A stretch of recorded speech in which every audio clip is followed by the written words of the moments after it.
The air in Newport, Rhode Island, never felt quite right to me. It carried a specific, salty chill that wasn't just oceanic. It was the coldness of old, entrenched wealth. I felt it most acutely the first time I walked into the Harrington Smythe estate. A sprawling monument of granite and expectation that sat overlooking the Atlantic. I remember the weight of the silence inside those walls, broken only by the muffled tick of antique clocks, and the soft, judging rustle of Eleanor Harrington Smythe's silk dressing gown. I was wearing my dress whites that day. I had spent an hour ensuring every seam was razor sharp, every brass button polished to a mirror sheen, reflecting the light from the massive crystal chandelier in their entry hall. The gold bars of my ensign rank gleamed on my shoulder boards. I was 24, a newly commissioned officer in the United States Navy, and I felt boundless pride in the structure, the discipline, and the hard-won merit represented by that uniform. But to Eleanor, I quickly realized, my uniform was not a symbol of dedication. It was merely a costume. Her eyes, the color of glacial ice, drifted over me slowly, taking in the precise fit of the jacket, the severity of my hair pulled back in a regulation bun, and finally settling on the rank insignia. I felt her assessment like a physical measurement. She didn't offer a compliment about my service. She offered a brittle smile and a comment about the novelty of my attire. "How quaint, Amelia," she'd murmured, directing me toward the drawing room, which looked less like a place for conversation and more like a museum exhibit dedicated to 18th century European furnishings. "I suppose it's nice that you have a little hobby before you settle down." A hobby. My commitment, my rigorous training, my oath to defend the Constitution, all dismissed as a temporary diversion. That was the first, subtle cut. I loved Mark. I truly did. He was the reason I endured the suffocating atmosphere of his parents' world. Mark was different from his surroundings. He had a gentle humor and a genuine sweetness that the granite walls of the mansion had failed to crush entirely. When we were alone, away from the watchful eyes of Eleanor and Richard, we were just Mark and Amelia, two people planning a future. But the moment we stepped back into their orbit, Mark seemed to shrink, becoming less the man I loved and more the dutiful son, terrified of losing his gilded cage. Our wedding planning became a daily exercise in cognitive dissonance. I tried desperately to inject elements of *us small, intimate ceremony, maybe a few Navy traditions. Eleanor, however, had already commandeered the entire operation, transforming it into a massive, societal spectacle intended solely to confirm the Harrington Smythist standing among the Newport elite. When I tentatively suggested a small military honor guard tradition, I cherished Eleanor swatted down the idea with a wave of her perfectly manicured hand. "Darling," she cooed, making the word sound like an insult. "We need pedigree here, not parade drills. This isn't a VFW luncheon. Our guests expect refinement. We need to focus on the family history, the Mayflower, the trust funds, the ancestral portraits. Your career is lovely, but it's not really part of the narrative we are selling." I bit back the sharp retort that sprang to my tongue. I was the narrative. My life, my service, my dedication. That was who I was bringing to their family. But Eleanor saw only a variable that needed to be managed, minimized, and eventually phased out. Richard, Mark's father, was less subtle than his wife. Substituting icy dismissal for Eleanor's saccharine condescension, Richard was a businessman of the old guard, a man who measured worth exclusively by the size of one's portfolio and the exclusivity of one's country club. The friction reached a critical, unbearable pitch. During a pre-wedding finance meeting, Richard insisted upon. He had summoned us to his study, a room lined with dark leather and smelling heavily of expensive cigars and unspoken power. He sat behind a massive desk, treating me not as his future daughter-in-law, but as a business associate with distressingly poor quarterly earnings. "Let's look at the numbers, Amelia," he announced, sliding a spreadsheet across the polished surface. He pointed a long, manicured finger at my modest Navy salary. "This is entry level, I see. Quite low, frankly. Certainly nowhere near the standard Mark is accustomed to, or that we expect for the future Mrs. Harrington Smythe." I felt my cheeks flush, not with shame at my income, but with indignation at his audacity. "Sir," I began, trying to maintain the professional composure the Navy had drilled into me, "my salary reflects my rank as an ensign. I have only recently received my commission. My focus right now is on service, leadership, and fulfilling my commitment to the country." He didn't look up from the spreadsheet. He merely steepled his fingers, gazing over them with an air of profound boredom that suggested I was wasting his valuable time with trivialities. "Commitment is fine, Amelia. Dedication is admirable. he said, his voice flat. But those are soft metrics. We deal in hard assets here. Mark has substantial inherited wealth coming to him. We need a partner who can complement that standing someone, who can manage a foundation, chair a major charity board, or perhaps transition into a lucrative, high-profile corporate role. When will you start focusing on a real career that complements Mark's standing? The implication was brutally clear. My service was not a sacrifice or an honor. It was a handicap. It was something I needed to apologize for. I tried one last time to articulate the satisfaction I derived from my life. I spoke of the gravity of command, the honor of leading sailors, the dedication required to move up the ranks. Richard waved a hand dismissively. It's sweet, Amelia, but temporary. We'll set up a trust for you. Of course. To ensure you don't feel entirely reliant on Mark's funds when you transition out. That was the moment the crystal ceiling became visible, cold and impenetrable. They weren't just insulting my job. They were insulting me. They weren't welcoming me into their family. They were tolerating me, pending a significant forced upgrade in my social and financial standing, an upgrade that would require me to abandon the very foundation of my identity. I looked at Mark, hoping for a sign of solidarity, a flicker of outrage on my behalf. He was staring intently at the antique clock on the mantelpiece, pretending the conversation wasn't happening, pretending his father wasn't dissecting my life like a specimen under a microscope. His silence was a devastating confirmation. He valued his inheritance more than my dignity. I felt a sharp, internal sting, the realization that I had walked onto a battlefield where my honor was considered worthless currency. My pride in my rank, in my uniform, suddenly felt heavy and exposed.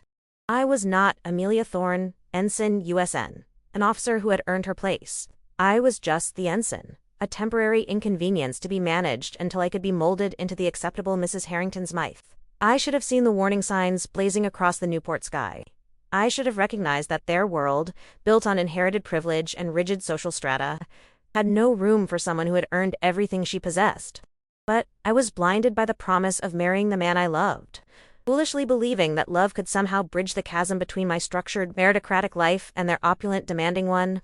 I left that meeting feeling hollowed out, carrying the weight of Richard's condescension and Mark's cowardly silence. I knew then, deep down, that the wedding planning wasn't about our union. It was about my subjugation. I was entering a family that fundamentally disrespected the core of who I was, and I realized that the fight for my dignity was just beginning. I straightened my uniform once more, the gesture automatic, and walked out into the cold Newport air. Knowing I had just survived the first skirmish in a war I was determined not to lose. The air in the Newport Grand Ballroom was thick enough to chew, a suffocating mixture of expensive French perfume, aged oak, and the sharp, metallic scent of inherited ego. I felt trapped the moment I stepped across the threshold, the crystal chandeliers above showering the room in a blinding, artificial light. This was Eleanor Harrington Smith's natural habitat, and tonight, I was merely a carefully placed accessory in her grand display of social dominance.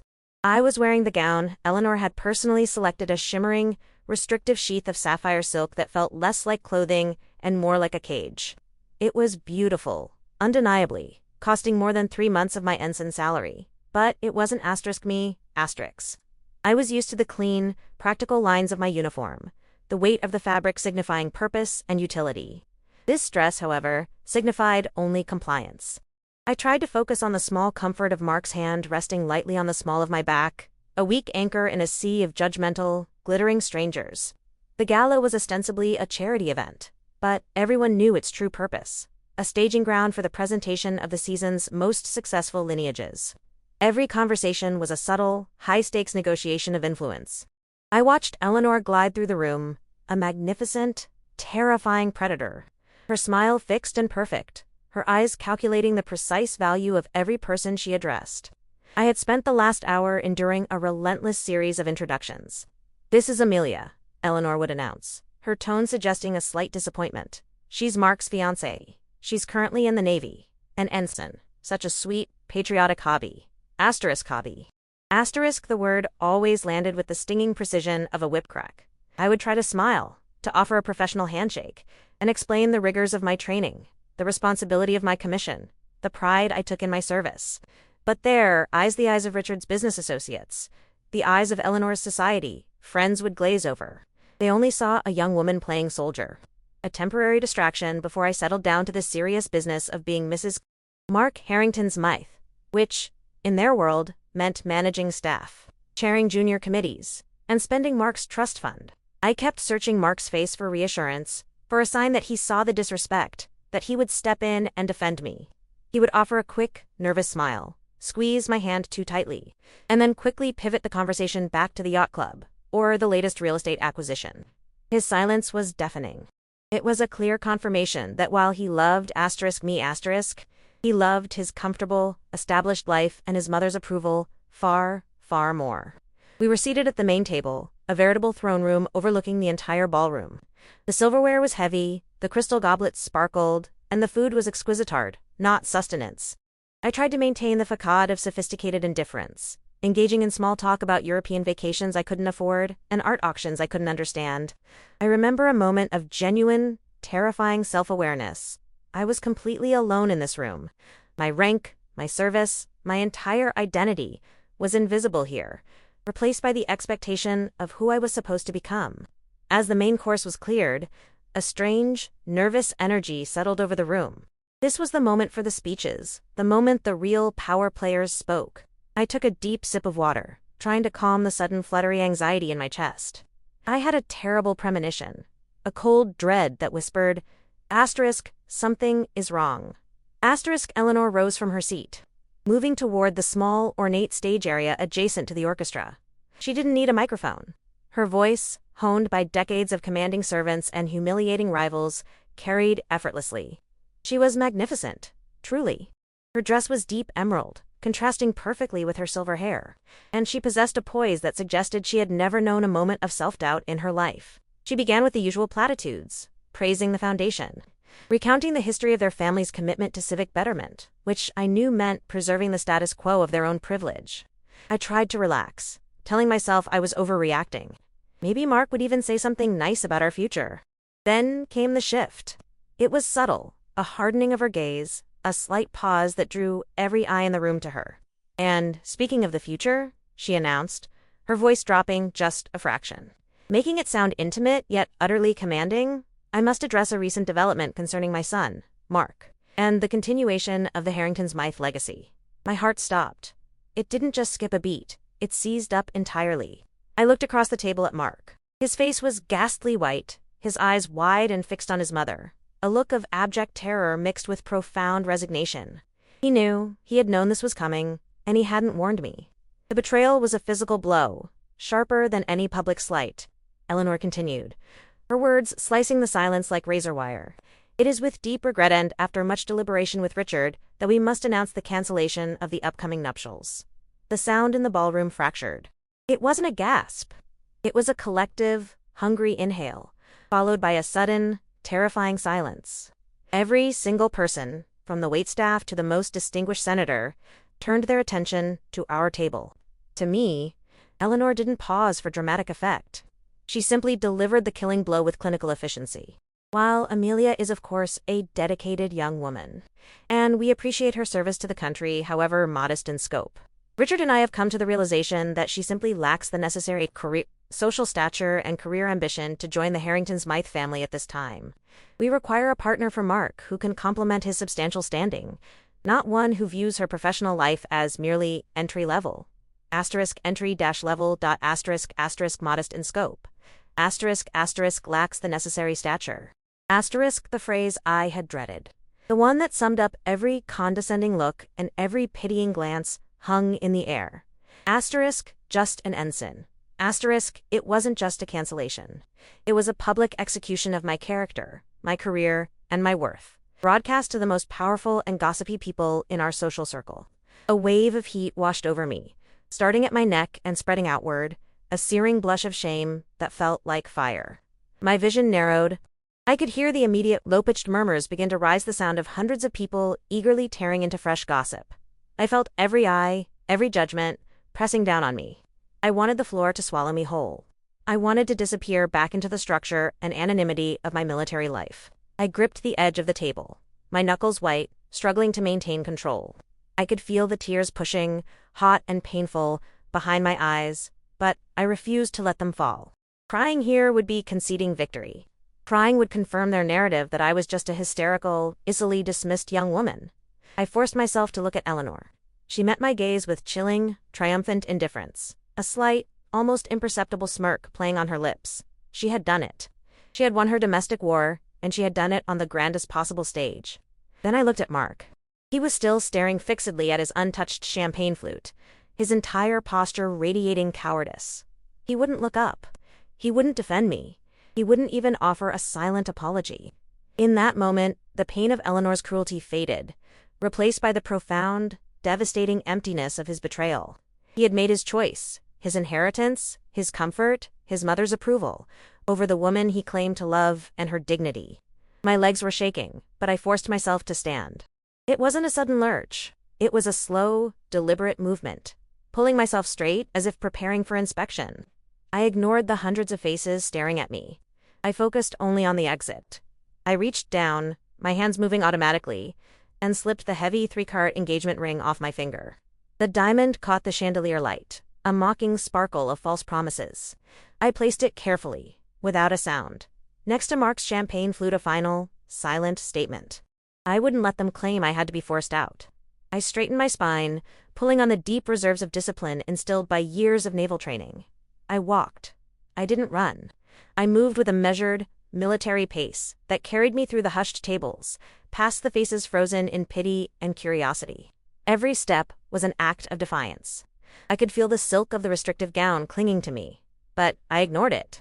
I was walking out not as a discarded fiancé, but as an officer, reclaiming her honor. As I reached the grand entrance doors, I heard Eleanor's voice resuming her speech, smoothly transitioning back to charity platitudes, as if the public destruction of my future had been a mere footnote. I pushed through the heavy doors and stepped out into the cool, dark Newport night. The air was sharp and clean, a welcome contrast to the stifling heat of the ballroom. I walked down the marble steps, away from the flashing lights and the whispers, leaving behind the shattered pieces of my engagement and the humiliating label of just an ensign.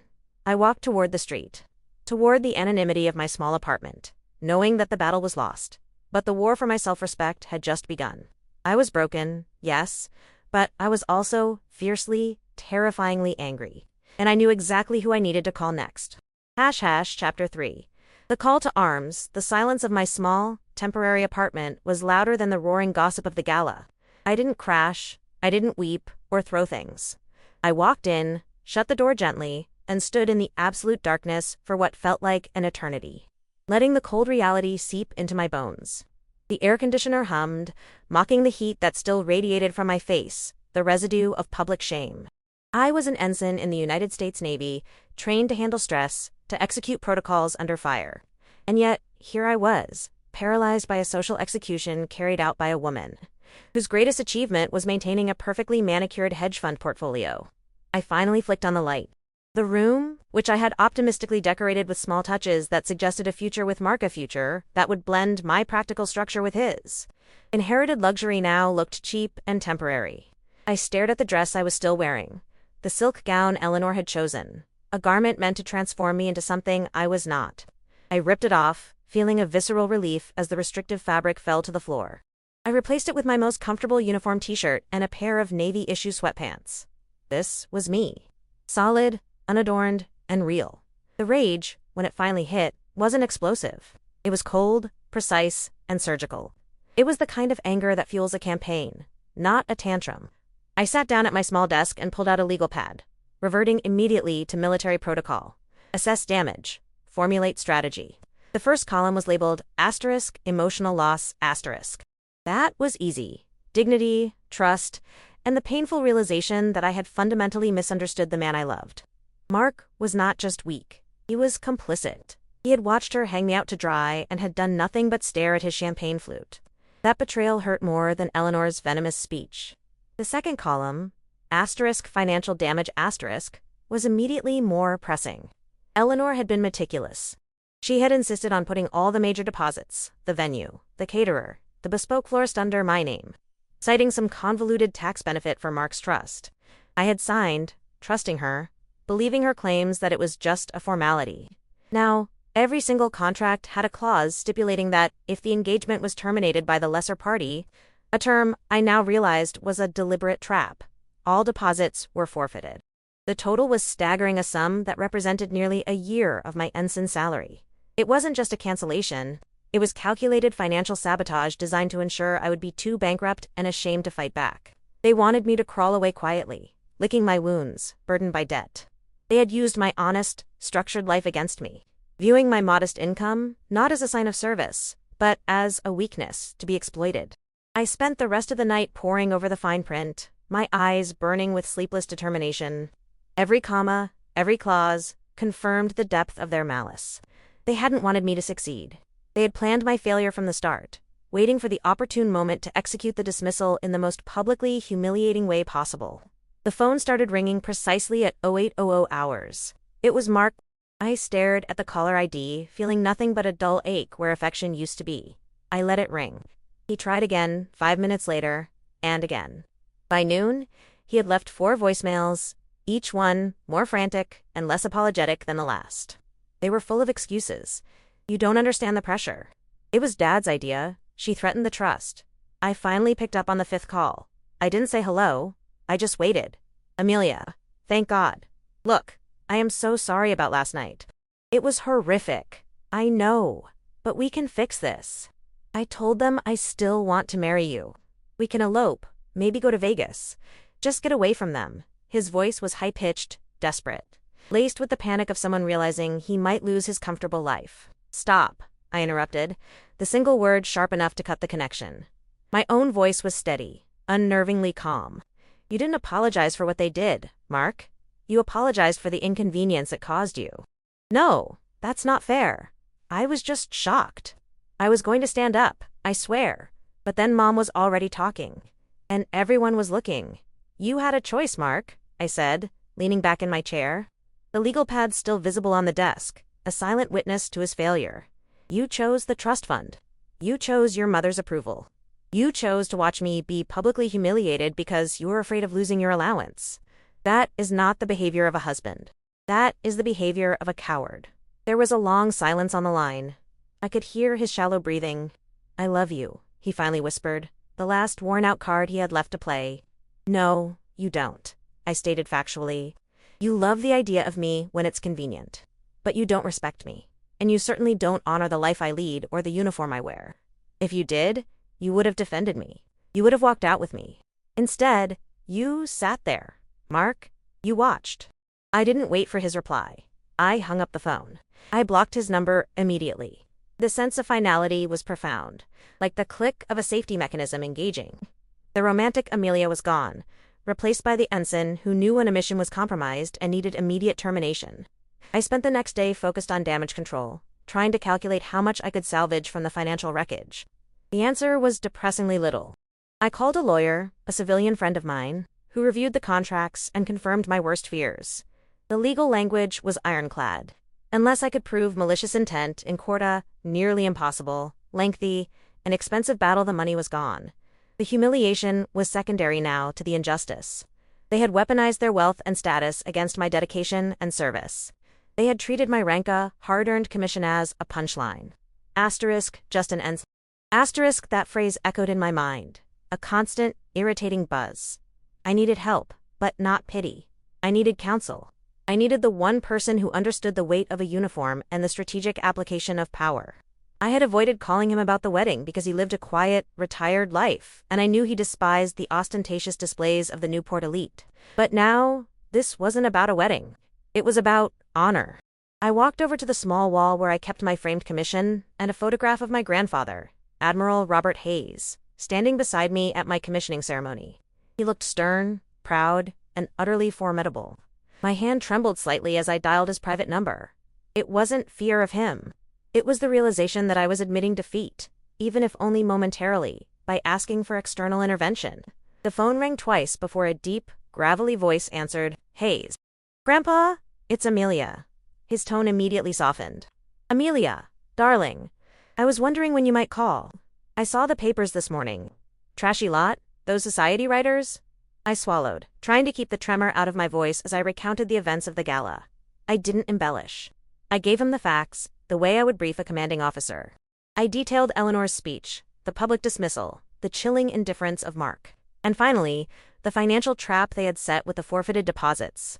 They called me just an ensign, Grandpa. They said I lacked the necessary social stature and career ambition.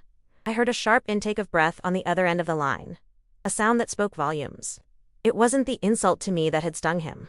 It was the insult to the institution, to the uniform. They mistook your rank for your worth, Amelia, he said, his voice now low, flinty, and dangerously calm. They think status is something you inherit, not something you earn through sweat and dedication. I waited, knowing he was formulating a plan. I didn't ask him to pay the debt. I asked him how to fight back with dignity. I don't want their money, Grandpa. I just want them to understand that they cannot treat people this way. I want them to realize that their actions have consequences. Consequences? He repeated, savoring the word. An excellent goal, Amelia. They played a game of social warfare, but they chose a battlefield they don't understand. They used money and lineage. We will use influence and leverage. He paused, and I could practically see him pacing his study, his military mind clicking into strategic mode. I'm booking a flight now, he announced. The decision, already made, irreversible. I'll be in Newport tomorrow morning. We will have a final meeting with the Harrington Smythes. We will settle the funds. And we will absolutely settle your honor. The relief that washed over me was overwhelming, but it wasn't the relief of a rescued damsel. It was the relief of a soldier receiving crucial reinforcements. I knew that when Admiral Hayes stepped into a room, the dynamics shifted. He didn't just command respect. He demanded it. He understood the nuances of power that went far beyond Richard Harrington Smythe's shallow portfolio. Thank you, Grandpa, I managed, my voice thick with emotion. Don't thank me, Ensign, he corrected, his voice regaining its familiar, booming warmth. Thank yourself for earning that commission. Now, I want you to gather every piece of documentation related to Richard Harrington Smythe's business interests. Every public filing, every vendor list, every news article. Dig deep. We need to know where their weak points are. We are going to educate them on the difference between old money and true institutional power. I hung up the phone, energized. The despair was gone, replaced by a focused, tactical readiness. I was no longer Amelia Thorne, the heartbroken former fiancée. I was Ensign Thorne, preparing for a high-stakes mission. Armed with research and backed by the one man who could truly make the Harrington Smythes understand the gravity of insulting a United States service member. The fight wasn't over. It was just escalating. And this time, I was playing to win. Chapter 4. The Admiral's preparation, the knock on my door was precise. 3 confident raps, lacking the hesitant uncertainty of Mark's recent attempts at apology. When I opened it, I didn't see Admiral Robert Hayes, USN Ret. I saw my grandfather. He stood there, not in the crisp dress blues that occasionally graced old photographs, but in a beautifully tailored charcoal suit that looked expensive without screaming wealth. His shoes were polished to a mirror sheen, reflecting the meticulous attention to detail that defined his entire career. He carried a single, worn, leather briefcase and wore an expression of quiet, focused disapproval not aimed at me, but at the world that had dared to wound me. Amelia, he said, his voice a low, gravelly sound that always made me feel instantaneously grounded. He pulled me into a hug that was solid, comforting, and utterly non-negotiable. I realized, burying my face in the wool of his jacket, that this was the first time since the gala that I hadn't felt physically sick with shame. I'm so sorry, Grandpa, I whispered, pulling back. I made a mess of things. He held me at arm's length, his blue eyes the same shade as mine scanning my face. Nonsense, Ensign. You were ambushed. There is a vast difference between making a mess and being the target of a hostile action. Now, let's get that luggage, and then you are going to brief me. My small, sterile apartment instantly felt transformed. The lingering scent of cheap coffee and despair vanished, replaced by the faint, clean scent of expensive cologne and the palpable air of strategic command. I watched him survey the room, not with judgment, but with an almost military assessment of the environment. He placed his briefcase precisely on the dining table, the same table where I had wept over the forfeited deposits, and opened it. Coffee or tea? He asked, already moving toward my minimal kitchen setup. Coffee, black, I managed, feeling the familiar rhythm of following orders, a structure I desperately needed. As I recounted the events of the gala, the public dismissal, the chilling phrase, just an ensign, and the subsequent financial vandalism, Grandpa didn't interrupt. He simply poured the coffee and listened, his expression growing progressively colder. I laid out the contracts, the receipts for the deposits, the communication logs from the vendors. It looked like a battlefield map of my emotional and financial defeat. They ensured everything was non-refundable, I explained, pointing to the fine print Eleanor had insisted upon. The venue, the florist, the imported linens. They knew exactly what they were doing when they pulled the plug in front of 300 people. It wasn't just a breakup. It was a character assassination designed to leave me financially crippled. Grandpa picked up the stack of invoices. He wasn't looking at the numbers. He was looking at the methodology. A calculated maneuver, he confirmed, his voice devoid of emotion. They used their inherited privilege as a weapon. They assumed your rank meant your pockets were shallow, and that you would be too embarrassed or too poor to fight back. Exactly, I said, feeling a surge of bitter understanding. They see the military as a stepping stone. A quaint little adventure before one settles into real civilian career that matches their social standing. My Ensign bars were a liability, not an achievement. He leaned back, stirring his coffee slowly. And Mark? Mark chose the trust fund, I said, the words tasting like ash. He stood there, watching, silent. He confirmed everything they said by his inaction. That's the deepest betrayal, Grandpa. I could forgive the insults, but I can't forgive the cowardice. A small, grim smile touched his lips. Good. Then we are operating without sentimentality. This is purely a matter of recovering funds and restoring dignity. And in this world, Amelia, dignity is often recovered by applying pressure to the opposition's weakest point. He pushed the stack of contracts aside and pulled out a fresh, unmarked notepad. Tell me about Richard Harrington Smith's business. Not the social club gossip, but the actual mechanics of his income. I had done my homework, driven by a need to understand the people who had so easily dismantled my life. I pulled up the corporate profiles I had researched. His primary company, Harrington Smythe Manufacturing, deals in specialized components, mostly high-precision metalwork. It's old, established, but highly leveraged and struggling to modernize. They've had supply chain issues, and Richard has been sinking personal funds into it to maintain the illusion of solvency. Grandpa nodded, his eyes sharp and focused. And who supplies these specialized components? Who is the vendor that keeps this production line running? That's the key, I replied, pointing to a name on the screen. A company called Sentinel Defense Solutions. They provide the highly specialized, proprietary alloy components Richard needs for his biggest contracts. If Sentinel pulls that contract, Richard's manufacturing business collapses within a quarter. I watched as Grandpa picked up his pen and circled the name. Sentinel Defense Solutions *. Interesting, he murmured, his gaze distant, as if viewing a complex chessboard. Richard Harrington Smythe believes he is operating in a world where money is measured by the age of the silver and the size of the yacht. He failed to realize that the true power structure of this country runs on entirely different lines: institutional control, defense contracts, and deep, quiet influence. I felt a chill of realization run through me. I knew my grandfather was influential. A retired admiral doesn't simply fade away, but I had always respected his desire for privacy.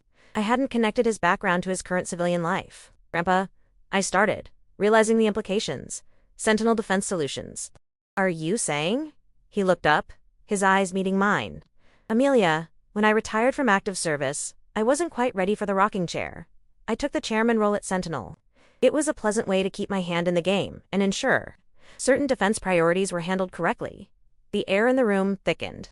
Richard Harrington Smythe, the man who had publicly dismissed me as just an ensign, was utterly dependent on the business controlled by the very man he had so casually ignored.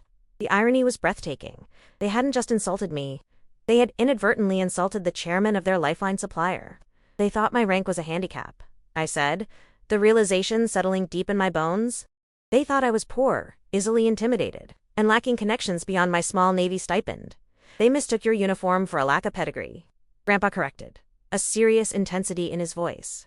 They failed to grasp that the military uniform ** is * the highest form of pedigree in this nation. It is * earned *, and they certainly failed to research the family of the woman Mark proposed to. He closed the corporate profile documents and focused entirely on me. Here is the plan, Amelia. We are not going back to beg for your money. We are going back to demand a full settlement, including punitive damages for the public defamation and emotional distress you suffered. But more importantly, we are going to teach them a lesson about honor and respect. He laid out the strategy with the clinical precision of a seasoned military planner. We would schedule a final, formal meeting at their mansion. I would handle the initial communication, demanding the meeting to discuss outstanding financial liabilities. He insisted I wear my most professional, Civilian attire, something sharp, tailored, and utterly commanding, signaling that I was no longer the blushing bride-to-be, but a serious professional seeking resolution. You must understand the dynamics of the meeting, Grandpa instructed, leaning forward. Richard and Eleanor will initially be condescending. They will expect to dictate the terms, assuming I am merely your financially strapped relative trying to scrape back a few $1,000s. You will allow them to speak, to expose their hubris. Then, I will introduce myself, formally, with the Sentinel card. He reached back into his briefcase and produced a thick, embossed business card. Simple, stark, and terrifyingly powerful. Asterisk, Robert Hayes, Chairman. Asterisk, the moment Richard sees that card, Grandpa explained, the entire power structure of the room shifts. He will realize that the cost of insulting you is not merely the wedding deposits. It is the solvency of his family business. That is our leverage. That is justice. The shift in my own mindset was profound. The cold, heavy shame that had clung to me since the gala evaporated. I wasn't preparing for a confrontation. I was preparing for a mission. I was Ensign Thorne again, focused, strategic, and ready to execute the operation. I spent the rest of the evening reviewing Richard's financial dependencies and predicting his likely reactions. Using the analytical skills honed during my naval training, Grandpa's presence was a shield. But, more than that, it was a catalyst.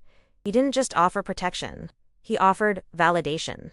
He reminded me that my worth was not determined by inherited wealth or a society page mention, but by the dedication and honor I carried within me. They called you just an ensign, Grandpa said late that night, as we finalized the briefing. They saw a junior rank and assumed weakness. They never bothered to look past the surface to see the character, the resilience, or the network that supports you. Tomorrow, Amelia, we show them what true rank means. I looked down at the business suit I had laid out for the meeting, a dark, perfectly tailored outfit that felt like armor. I was ready. I wasn't going back to that mansion as the humiliated ex-fiancé. I was going back as the direct representative of a power they could not afford to offend. Ready to reclaim my dignity and ensure that the Harrington Smythes paid the full, steep price for their arrogance. The despair was entirely gone, replaced by a focused, tactical readiness. The final engagement was set. The air inside the Harrington Smythe mansion felt different this time. It no longer carried the heavy scent of inherited expectation and passive aggression. Now, it smelled faintly of fear, though Eleanor and Richard were doing their best to mask it with an extra layer of hauteur. I walked across the polished marble foyer, my footsteps echoing precisely behind Grandpa's measured stride. I wasn't wearing my uniform, but my perfectly tailored dark suit felt like armor. A civilian dress, white, that signaled competence and authority. We were ushered into the formal sitting room, the same room where Richard had once pityingly assessed my ensign salary. Eleanor and Richard were positioned identically on a silk brocade sofa to statues of subtle importance, waiting for what they clearly expected to be my final, tearful capitulation. Mark was conspicuously absent, a detail that only confirmed his total moral vacancy. They offered us tea, a gesture so transparently patronizing, it almost made me smile. I declined politely. Grandpa sat down across from them, radiating a quiet, unshakable presence that immediately disturbed their studied composure. Eleanor began, seizing control of the narrative instantly. "Amelia, dear," she cooed, her voice a sickly sweet imitation of sympathy. "We are so sorry this has been difficult for you. We truly are. But surely you understand that this unfortunate incident regarding the wedding funds—" "Mrs. Harrington Smythe," Grandpa interrupted, his voice cutting through her rehearsed monologue like a freshly sharpened blade. He didn't raise his tone, but the sheer force of his calm authority made Eleanor physically flinch. "We are not here to discuss the unfortunate incident or to beg for a refund. We are here to conclude a business transaction and settle an insult." Richard, recovering slightly, steepled his fingers, adopting his most condescending corporate persona. "Mr. Hayes, I understand you are here as Amelia's relative. However, this is a matter of contract law and accrued expenses. As you may not be familiar with the financial obligations involved in events of this scale, allow me to clarify that the deposits were non-refundable. As clearly stipulated in the agreements signed by—" "I am quite familiar with financial obligations," Mr. Harrington Smythe, Grandpa stated simply. He reached into the inner pocket of his impeccably tailored jacket, an action that drew both Eleanor's and Richard's eyes like magnets. I watched the scene unfold with a detached clarity, feeling the power shift palpably across the room. I was no longer the junior officer being judged. I was an observer at an execution. Grandpa retrieved a business card, a thick, Heavy stock that felt substantial even from where I sat tanned slid across the mahogany table. It moved, slowly, deliberately, until it rested directly under Richard's gaze. "My name is Robert Hayes," Grandpa repeated, his eyes never leaving Richard's. "And I am Amelia's grandfather." Richard picked up the card with a slight, arrogant curl of his lip, clearly expecting to see a title like retired accountant or hobbyist sailor. But as his eyes fixed on the engraved text, I watched the transformation happen in real time first. The confusion, then the recognition of the logo, then the slow, chilling realization of the title. Chairman. Sentinel Defense Solutions, Richard's face, usually flushed with the confidence of inherited wealth, went utterly pale, the color draining away as if pulled by an invisible vacuum. His hand, which had been holding the card so dismissively, began to tremble visibly. Sentinel Defense Solutions. I remembered the conversation from my apartment, the massive defense contractor that supplied specialized components to Richard's struggling manufacturing business. Sentinel didn't just supply him, they dictated his terms, held the keys to his operation. Eleanor, still operating on her superficial social plane, leaned forward, squinting. "A defense contractor? Really? Amelia? Is this supposed to impress us? We deal with real estate investment trusts, darling, not nuts and bolts." She waved a manicured hand dismissively. Richard didn't hear her. He was staring at Grandpa, his eyes wide and panicked. The card wasn't just a name. It was a threat, a silent confirmation of immense, untouchable power. He looked past the chairman title, past the company name, and saw the man who commanded respect across the entire military-industrial complex, the man whose history books confirmed his rank as Admiral Hayes. The silence that descended then was absolute. It wasn't the polite quiet of a formal meeting. It was the suffocating silence of total strategic defeat. Richard finally managed to choke out a few words, his voice unrecognizable, stripped of all its former arrogance. "Admiral Hayes? I had no idea. We were merely trying to protect Mark's interests." The wedding was simply too much for Amelia's current standing. His attempt to revert to the old excuse failed spectacularly. He knew he had stepped not just on a landmine, but on a nuclear trigger. They hadn't dismissed a mere ensign. They had publicly shamed the granddaughter of a man whose influence spanned government contracts, global logistics, and, crucially, Richard Harrington Smytha's entire livelihood. Eleanor, finally catching the terrifying implication from Richard's visible distress, executed a lightning-fast social pivot that was almost impressive in its duplicity. She launched herself forward, her expression morphing instantly from disdain to desperate, fawning solicitousness. "Amelia, darling," she gushed, reaching across the table as if to touch my hand, a gesture I instinctively recoiled from. "We were foolish, blind. We see our mistake now. Richard was under so much stress with the market fluctuations. We insist on reinstating the wedding. We will pay for everything, of course. We'll double the budget. We'll shower you and Mark with gifts." Think of the opportunity for Mark to network with the Admiral's associates. The sheer transactional nature of her apology solidified my disgust. She wasn't sorry for the humiliation she inflicted. She was terrified of the financial and social reprisal. My value, in her eyes, had instantly skyrocketed from just an ensign to the Admiral's conduit. I glanced over at Richard, who was now nodding vigorously, sweat beading on his forehead. They were desperate, exposed, and entirely focused on damage control. It was the moment of absolute, undeniable victory. But victory meant nothing if I didn't walk away with my dignity utterly intact. I had come here to reclaim my honor, not to accept their tainted offer. I stood up slowly, deliberately, ensuring my posture was ramrod straight, reflecting the discipline they had so casually mocked. I adjusted the cuff of my jacket, the small movement commanding their attention. Grandpa remained seated, watching me, a look of immense pride in his eyes. He knew this was my final address. I looked directly at Eleanor, bypassing her forced smile entirely. "Mrs. Harrington Smythe," I said, my voice steady, professional, and devoid of any lingering emotion. "The wedding is cancelled permanently. And let me be perfectly clear, it is not because I am unworthy of your family, but because your family is profoundly unworthy of mine." I let that statement hang in the opulent room. It was the truth. They measured worth by bank accounts.